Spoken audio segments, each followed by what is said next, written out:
চিঙ্গানিতে programme দেখতে গিয়ে এমন এমন লোকের সঙ্গে দেখা হয়ে গেল। তোমাদেরকে একটু না খুলি ব্যাপারটা বলে দিচ্ছি।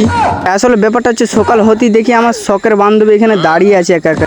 আমার কিউট বান্ধবীকে নিয়ে চলে এসে আমার বন্ধুকে নিতে, বন্ধুকে নিয়ে ওখান থেকে একটু ভাবছিলাম যে ঘুরু ঘুরু করতে যাবো। মেঘলা বতরে চলে যাচ্ছিলাম একটু সিধা সিধা রাস্তায়। আসলে এটা বড় কথা না, বড় কথা হচ্ছে আমাদের তো তেল শেষ হয়ে গেছে। তুমি তেল ভরো ট্যাঙ্কির ভেতরে, ওভারফুল হয়ে বন্ধু ওখান থেকে তেলটা নিয়ে বেরিয়ে গেলাম বন্ধু আমি। তারপর ফাইনালি আমি চিঙ্গানি গ্রামে পৌঁছেই গেলাম। বড় কথা বড় কথা হচ্ছে এতগুলো লোক আমাকে দেখতে এসছে, এটাই বড় কথা। তাদের সঙ্গে একটু টাইম কাটিয়ে তারপর একটু নাচ দেখতে লেগে গেলাম।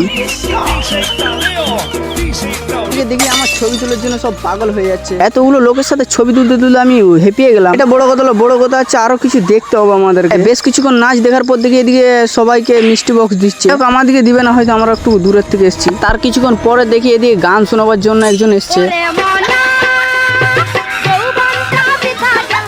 গানটা শুনতে শুনতে চলে এসে আমার একটা বিগ ফ্রেন্ডের সঙ্গে ছবি তুলতে। কয়েকটা ছবি তুলে চলে যাচ্ছিলাম বাড়ি, কারণ এইসব গান শুনলে হয়তো আমার মান সম্মানটা হারিয়ে যায়। বাড়ি যাওয়ার সময় সে মাসুদ ভাই না কচি ভাই বলে, যাই হোক দেখা হয়ে গেল, তার সঙ্গে কথা বলে বাড়ি চলে যাচ্ছিলাম।